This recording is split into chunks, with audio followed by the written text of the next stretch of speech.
The UFC is in Miami this weekend for UFC 327, their annual Miami pay-per-view or numbered event with Jiří Procházka facing Carlos Ulberg in the main event for the undisputed light heavyweight title. It's vacant. Alex Perez moving up to heavyweight. We got Jiří versus Carlos Ulberg, an amazing main event. A lot of fun fights on this card. The co-main event unfortunately was canceled, so it did degrade the card a little bit, but we're going to go into all these fights. I'm going to give you my early predictions, my quick picks, my quick predictions for this entire card. Before we go ahead and get into the video, hit the like button, hit the subscribe button, and let's get it started with the early prelim opener of Charles Chuck Buffalo Radke versus Francisco Prado. Opens up this card. It's a fresh fight. It's a new fight added to this card. It's about a week old, so both these guys are coming in on short notice. Francisco Prado decides to stay at welterweight. Very bad decision in my opinion. I know he's got a massive head. I know he's got an absolute block of a head, a cement block of a head, but he hasn't won in the UFC yet, right? I mean, I think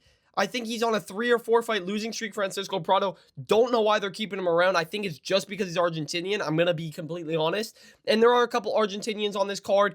Most of the other Argentinians are doing way better than Francisco Prado. So this is kind of his last chance, in my opinion. And he's fighting Charles Radke, of true and tried Charles Radke in the welterweight division, who's beat, you know, the bottom of the barrel guys, but has lost when he takes that step up against guys like Mike Malott, you know, guys like Carlos Prates. Those are tough opponents who are ranked, right? So those are tough guys, but those are the only guys he's lost to in the UFC. He trains with Bilal Muhammad. He trains with that team out in Chicago, and he's looked really good. His last fight, he was looking good. Got the submission in the 3rd round.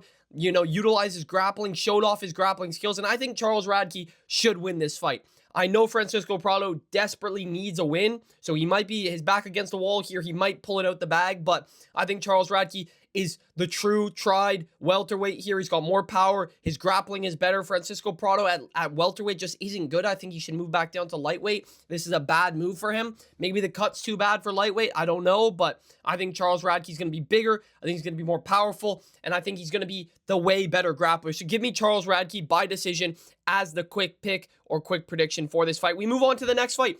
Kelvin Gastelum versus Vicente Luque. Will this open up? This decides not to open up. God damn it. Kelvin Gastelum, Vicente Luque. These are two guys who have been around for a while, right? Like, Kelvin Gastelum fought for the belt. Vicente Luque got to the top of the welterweight division, got absolutely brutalized by Jeff Neal and has never looked the same. You know, brain bleed, brain damage, really, really bad stuff. I thought he was going to retire after that fight. I really did, and I think he should have.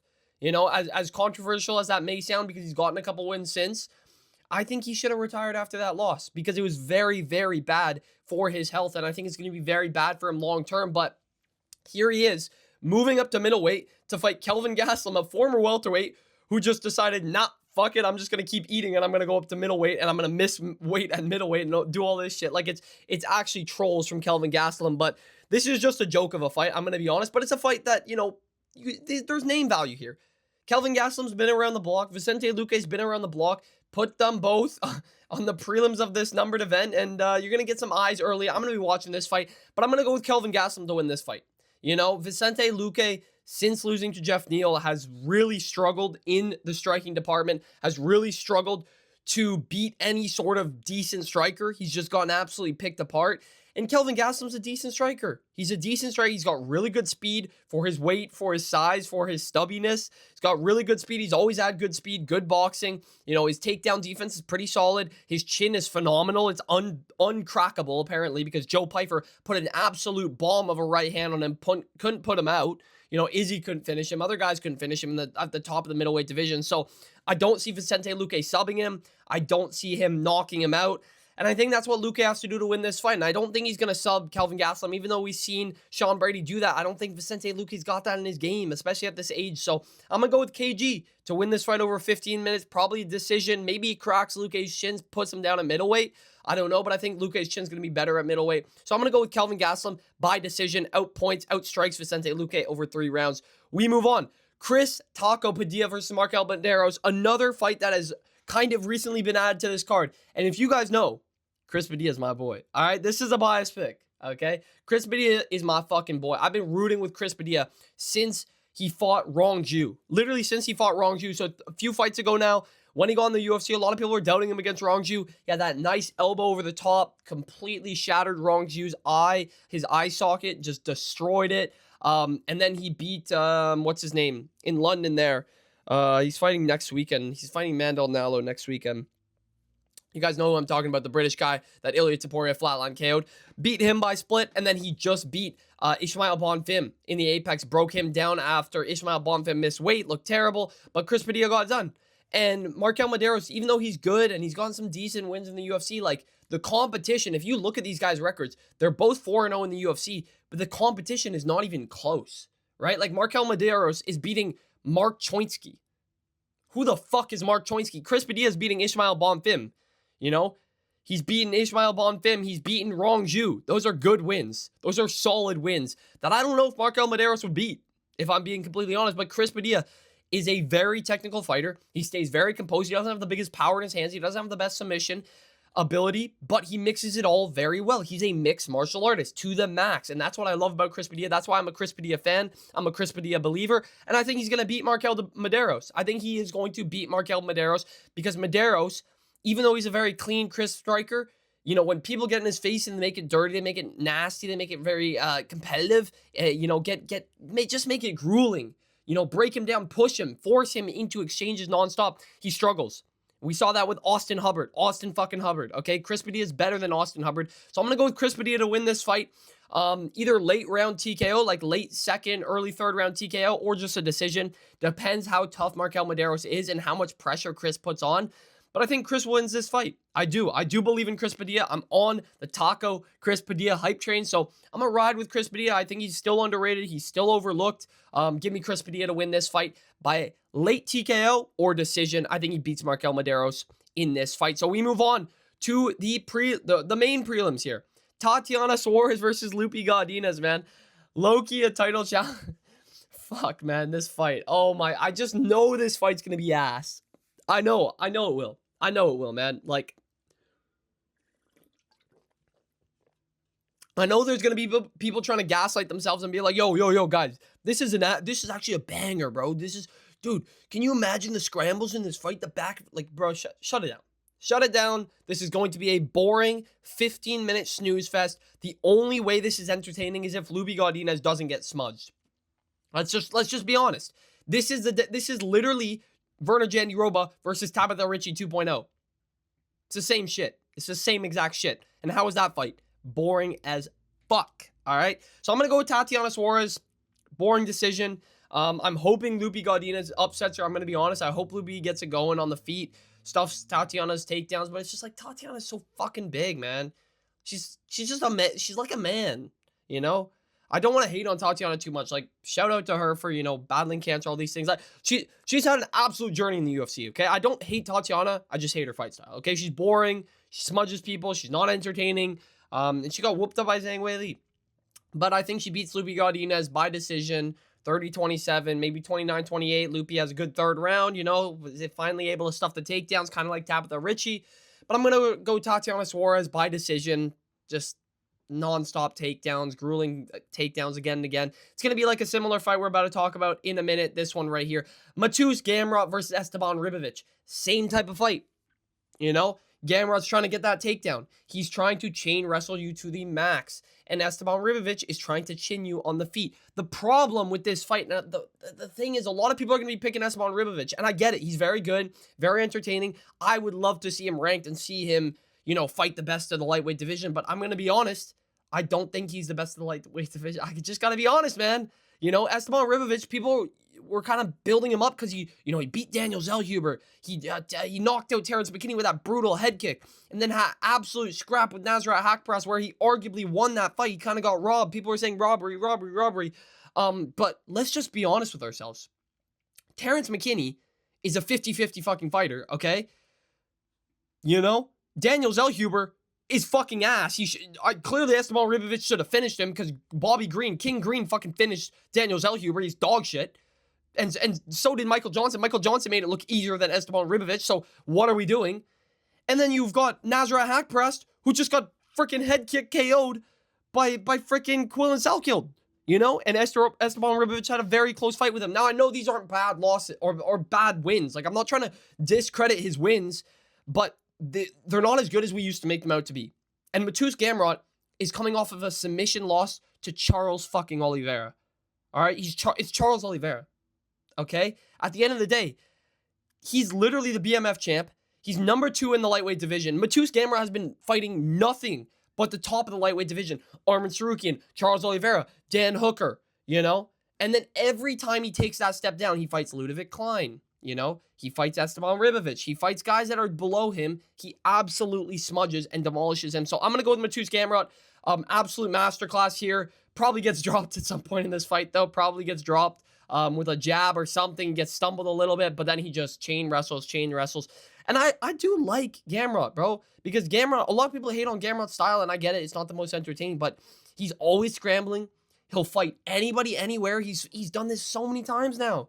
You know, he's ranked number 10 in the lightweight division. Even though he lost to Charles, he should be fighting somebody in the ranked division, but it doesn't matter. He doesn't care who they give him. He's going to fight them, you know? So respect to Mateusz Gamrot. I think he wins this fight by decision, 30-27, dominant decision. I think he'll get dropped, but he'll somehow still win the round by having just more control, more takedowns, chain wrestling it together, getting some nice combos going in the clinch.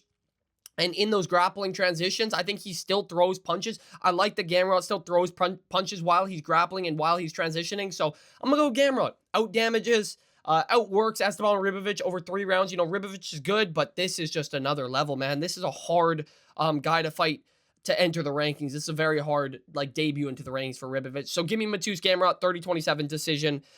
Gets an absolute masterclass over the boy Ribovic. We move on. Kevin Holland versus Randy Brown. This is dude, this is like a UFC 5 fight, bro. This is yo, Kevin Holland versus Randy Brown, bro. I don't know what to call. I don't even know what to think about this fight. I don't even know. This is a fun fight, man. A lot of fights on this card are fun. I'm gonna be entertained during this card. I'm gonna watch probably almost every fight on this card. You know what I mean? There's not really a piss break on this card besides Lupi Godinez, Tatiana Suarez, but this is a pretty good card. And this fight is entertaining because both these guys have been in the welterweight division for ages, and middleweight. Kevin Holland, middleweight, welterweight, middleweight. But both these guys have been around for ages. Where am I going with this? And they've never fought each other, you know? So this is a very good fight. They're both 6'3". They both got very long arms. They've got incredible reaches. Both good strikers, right? They've had competitive fights with JDM, both of them. I mean, Kevin Holland's was closer, but both of these guys have been around and hovering the top 15 for ages. So putting them against each other is very entertaining and very intriguing because, fuck, man, if you know Kevin Holland, it's borderline impossible to predict this guy. But I have been doing very good on Kevin Holland predictions in the past 2 years. And that's saying a lot because the dude fights 4 times a year. I picked Mike Malott to beat him. I picked, before that, who beat him? Who beat him before that, man? It was Mike Malott before, was it Roman Dolidze? Was it Dolidze that beat him before? Nah. Who beat Kevin Holland, or had he just beat Gunnar Nelson? Anyways, I predicted Mike Malott to beat him. I predicted the guy before to beat him as well, because I'm pretty sure he's on a 2-fight losing streak right now. So he's due for a win. That's kind of how this shit works with Kevin Holland. He's just due for a win. Every time he goes on a 2-fight losing, oh, he lost to D-Rod. Actually, sorry, I picked Kevin Holland to fucking beat, I picked Kevin Holland to beat D-Rod. Absolutely terrible performance. God, man, I don't know. I can't confidently pick one of these guys, but screw it. I'm going to pick Kevin Holland. I'm going to pick Kevin Holland because of one reason.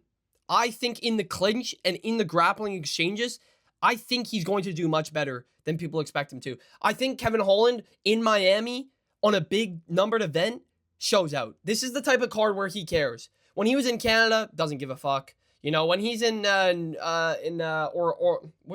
Orleans, doesn't really give a shit. You know, he thought it was going to be an easy fight. This is one of those fights where a lot of people are going to be like, Kevin Holland's done. He's done. And then he's just going to absolutely fluke Randy Brown, and he's just going to throw his mouthpiece, go check out Trump, dab him up, all this shit. So give me Kevin Holland. I'm going to say Kevin Holland wins a submission win here. I could see a submission. I don't know why I could see a Darce choke or an Anaconda choke, catches Randy Brown, maybe drops him, gets him down, snatches up the neck and brings him down. Darce chokes him. I'm going to go Kevin Holland by submission in round 2 or round 3. Give me Kevin Holland as the pick. We move on. Patricio Pitbull versus Aaron Picto, man. Aaron Picto, man. He's such a good prospect. Dude, what are we doing putting two Bellator guys in the UFC against each other? Why?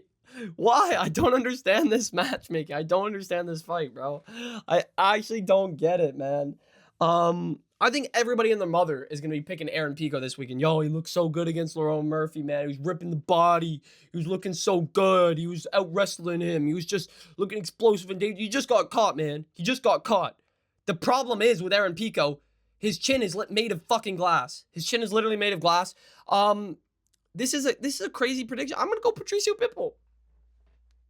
Call me crazy. Call me crazy. But fool me once.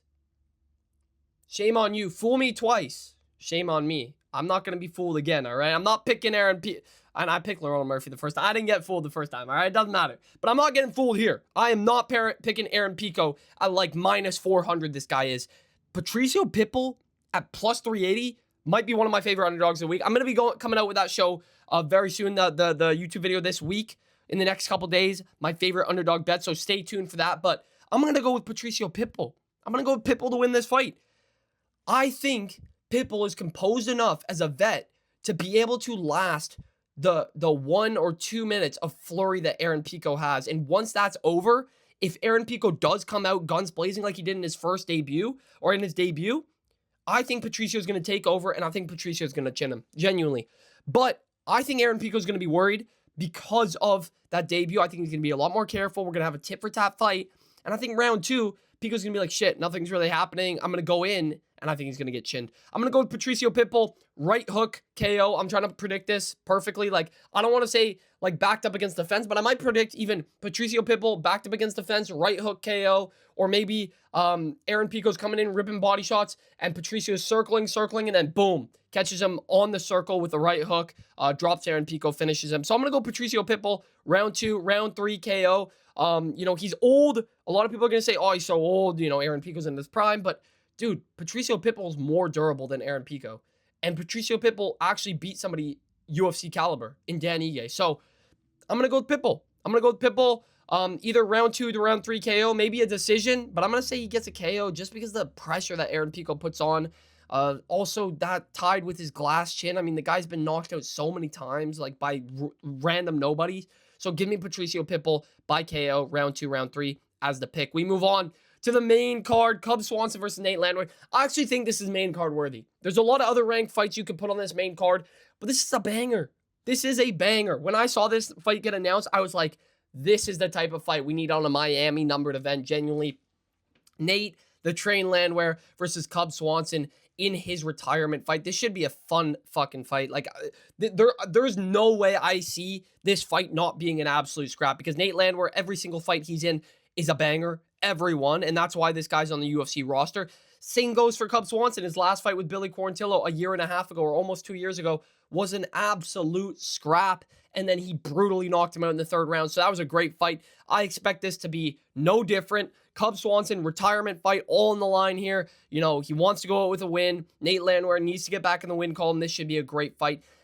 And I'm having trouble picking here, because even though I believe Nate Landwehr, he's got more dog in him, I think he's going to be just marching him down, just barking at him, yelling at him, just, getting hyped up with the crowd and doing all this shit. I think Cub Swanson is the better striker, and I don't think he has to be worried about grappling. I don't think he has to be worried about getting knocked out, because I don't think Nate Landwehr is going to knock him out, honestly. I think Cub Swanson is going to be composed enough on the back foot and move well enough on the back foot, even at 42 years old, to be able to catch Nate Landwehr coming in. So I'm going to go with Cub Swanson. Older, but I still think he's got that speed. Still think he's got that fast twitch muscle, man. I think he's going to catch Nate Landwehr coming in with a right hook. So I'm going to go Cub Swanson by knockout.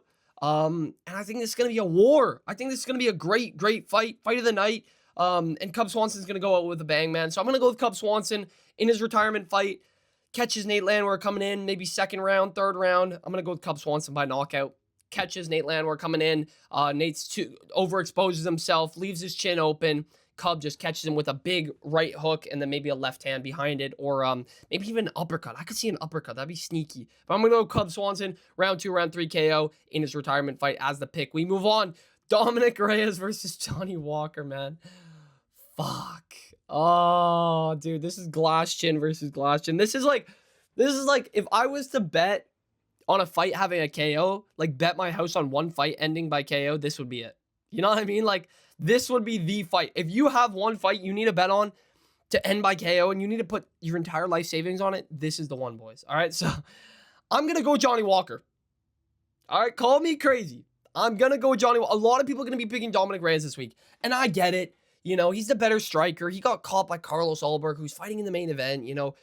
But something that people are underlooking and or overlooking is the fact that Johnny Walker's just a madman. You know what I mean? His last fight, he literally shot a double leg, a Khamzat Chimaev double leg off the rip against Zhang Mingyang. Didn't get it. Ended up on bottom. Still somehow survived. And then leg kicked his way to a TKO against a freaking 18-fight win streak. Zhang Mingyang, who was just knocking out everybody left and right. I think Zhang Mingyang would have chinned the fuck out of Dominic Reyes. Call me crazy, you know? But Johnny Walker crafted up a win there. And I think he's found a way to, you know, take a break, take his time, not just keep getting back in there and injuring his chin like Dominic Reyes. And I think Johnny Walker's going to win the fight. I think he will by knockout, you know? I think he's going to go back to his flying shit. He's going to go back to his flying attacks, his uppercuts, you know, his straight rights. I think we're going to see some Johnny Walker crazy activity here. And I think he's going to knock out Dominic Reyes. You know, I like Dominic Reyes. The dude's chin's made of glass. He looked horrendous in his last fight. I know it's Carlos Ulberg, but he came out with the tubby look. You know, like Johnny Walker's still in shape. Johnny Walker's in shape. You know, he's fighting. He's got his family now. You know, he's living in Vegas. He's doing all sorts of training. Like, he's very committed to the game. You know, I don't know if Dominic Reyes is that committed to the game anymore. He's given it his all. He's already had his title attempts. You know, he's already fought and gone back on that win streak, and then that win streak gets shut down by Carlos Ulberg, right? Like, that's got to be defeating. So I'm going to go Johnny Walker. You know, this is a 50-50 fight in my eyes. And if you were to flip a coin like 10 times, you know, it's going to be 5-5. You know what I mean? It's 50-50, okay? I'm going to go Johnny Walker to win this fight by knockout in round 1. We move on. Curtis Blaydes versus Josh Hokett. What is this fight? What is this fight? You know? I have to go Curtis Blaydes. You know, I've been thinking like, yo, do I just say fuck it, go Josh Hokett? The dude's got 8 wins, 2 in the UFC, and he's fighting Curtis Blaydes, number 5, former title challenger. His only losses are to Francis Ngannou, Tom Aspinall, Derek Lewis, and Sergey Pavlovich. Do I have to say anything else? Is Josh Hokett really going to come out here and fluke Curtis Blaydes? If he does, I'm going to crash out. I'm going to be honest. If we get Josh Hokett on the mic, I'm the biggest, I'm the baddest, all this shit after fluking Curtis Blaydes and being number 5 in heavyweight, I'm going to crash out, and we are going to send him to Tom Aspinall and get victimized. No, could you actually imagine Josh Hokett versus Alex Pereira? Bro, that cannot be real. That's not happening. That can't be real. That can't be a possibility. That's insane. Yeah, we're not letting that happen, Curtis. I'm going Curtis Blaydes. By TKO, I think he's going to finish Josh Hokett. I think he's due for a big performance here. You know, he was injured in his last one against Rizvan Guniev. Still beat him, even though Jailton Almeida, not injured, couldn't do shit against Rizvan Guniev. Literally looked terrible. And Curtis Blaydes still beat him. So, you know, Curtis Blaydes has had some injuries. You know, he lost to Tom Aspinall, but he's been fighting the best guys in the world. Josh Hokett, in my opinion, isn't the best. He should be fighting low top 15. He shouldn't be fighting number 5 in the world. I get they're trying to push him, but this isn't a win-win. You know, if they want to build Josh Hokett, they should be giving him the Tybura. You know what I mean? The Tybura treatment. This is not the right move. So give me Curtis Blaydes by TKO. I think he's going to ground and pound TKO Josh Hokett in round 2 or round 3 after he slows him down. You know, I think Curtis Blaydes is just going to outwork Josh Hokett here. Some more experience. The experience matters. It really, really does at this high level. We move on. Azamat Murzakanov, Paulo Costa co-main event. Weak-ass co-main event. Gotta be honest. You know, Josh Van and Tatsuro Taira, I get it. Josh Van pulled out. They moved it to UFC 328. Not much they can do there.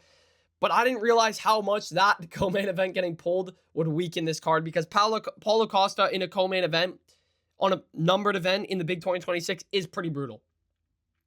But it should be a fun fight. It should be a fun fight. Azamat Mirzakhanov, the density maxer versus Paulo Costa, the eraser. I mean, just look at their builds. If you look at these two, if you were to tell somebody, yo, who's the guy that gets the most knockouts here, man? Who's the guy that gets the knockouts here? Everybody and their mother is going to say Paulo Costa. But that's why Azamat Mirzakhanov is the density maxer, man. He just be density maxing. It doesn't matter. Knocked out Rakic with one jab, you know? Before that, who did he knock out? Was it Alonzo Menifield, like, with, like, one shot as well? Or before that? No, he knocked out somebody else before that, man. Dude's been just absolutely chinning everybody. It doesn't matter who he fights. He just chins them because he just has knockout ability. You know, you look at his build, you're like, why does this guy knock out people? But it doesn't matter. He just does it. So I'm going to go with Azamat Mirzakhanov. I don't really give a shit about Paulo Costa. I don't think he's got any chance of winning this fight. Unless he really keeps distance and just point fights. Really. Like, he has to somehow out-point fight a guy that's way more powerful than him, way faster than him, in my opinion, especially at light heavyweight, you know? And he's a small light heavyweight, so he's got speed. He's got speed, he's got pop. He just fought a 6'3" Rakic with all the range in the world and chinned him in the first round with a jab. A step-in jab. So give me Azamat Mirzakhanov. And I think he's going to win a decision here. I think Paulo Costa is very tough. But I think Azamat Mirzakhanov is just going to do way more damage, outwork Paulo Costa in the striking department.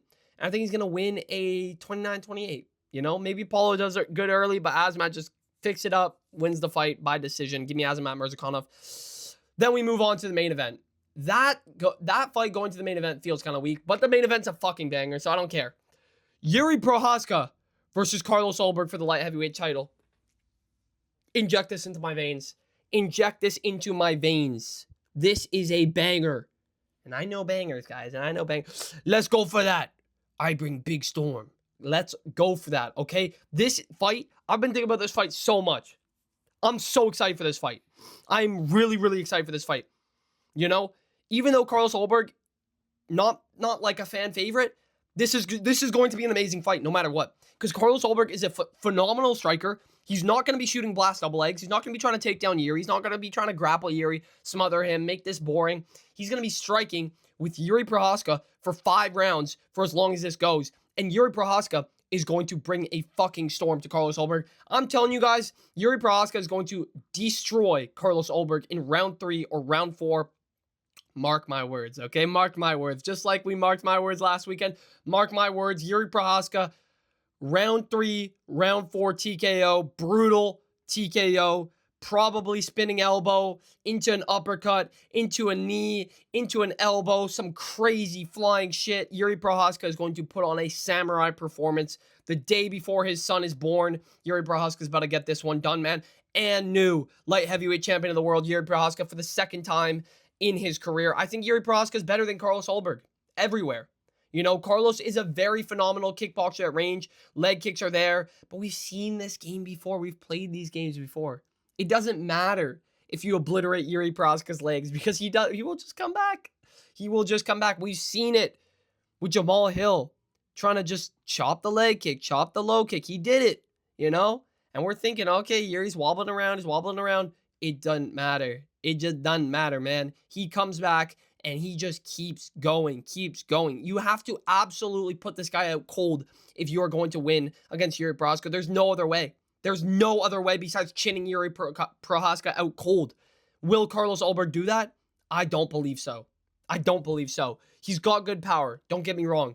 But it's against Dominic Reyes. It's against Alonzo Menifield. You know? It's against such low-level competition compared to Jiří fucking Procházka, who eats everything besides that Alex Pereira check hook and that head kick. Those are the only things. Alex Pereira is his kryptonite. That's the only dude that can beat Jiří Procházka is Alex freaking Pereira, okay? So that is the only guy that can do that to Jiří. I don't think Carlos Ulberg can. I don't think Azamat Mirzakhanov can. I don't think freaking Ankalaev can. I think Jiří, if he becomes champ this weekend, which I believe he does, I don't think anybody in the light heavyweight division beats him right now. I don't think so. Genuinely. So I'm going to go with Jiří Procházka. You know, it doesn't matter about the leg kicks. It doesn't matter how many times you low kick him. You know, obviously the game plan for Carlos Ulberg is going to be low kick at range, keep your distance, try to play this one slow, get this to the later rounds where you can pick him apart. But it doesn't matter because Jiří just always creates a storm. He creates a storm. He's serious, man. He says, I am coming. All right, because he literally is. All right, he's literally coming. He's going to force you into a crazy fight. He's going to make it dirty. He's going to make it nasty, and that's where he thrives. Carlos Ulberg doesn't thrive in the dirty and the nasty. We saw Kenny Nzechukwu make it dirty and nasty in his early fight and knock him out. So Jiří Procházka is going to chin Carlos Ulberg brutally in the 3rd or 4th round when he makes this a grueling, nasty battle where Carlos Ulberg just needs to just constantly watch out for flying moves, for elbows, for uppercuts, for straight lefts, for straight rights, everything. You know, Jiří mixes it up so nice. His arsenal is nasty. So give me Jiří Procházka. He's also got very, very heavy hands by knockout in round 3 or round 4. I'm very confident in this pick. Very, very confident in Jiří this weekend. You know, Carlos could get it done. Don't get me wrong. I'm not completely counting him out. A lot of people are picking Carlos. And I do think right now, like, the odds are even.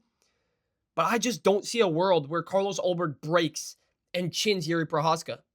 But I do see a world where Jiří just overwhelms and brutally finishes Carlos Ulberg in the later rounds of this fight. So give me Jiří Procházka. 5 rounds also very much benefits Jiří Procházka. In a 3-round fight, I would actually maybe pick Carlos Ulberg. You know, I think he would do good, win round 1, round 2 like Khalil did, but he might survive round 3. But in 5 rounds, you're not beating Jiří Procházka in 5 rounds unless you're Alex Pereira. So give me Jiří Procházka as the pick by knockout in round 3 or round 4. Those are all of my quick picks and quick predictions for UFC 327. If you guys enjoyed the video, hit the like button, hit the subscribe button. Go check out my winnable in the description down below to get all of my bets for this card and future events. And I will catch you guys in the next video. See you.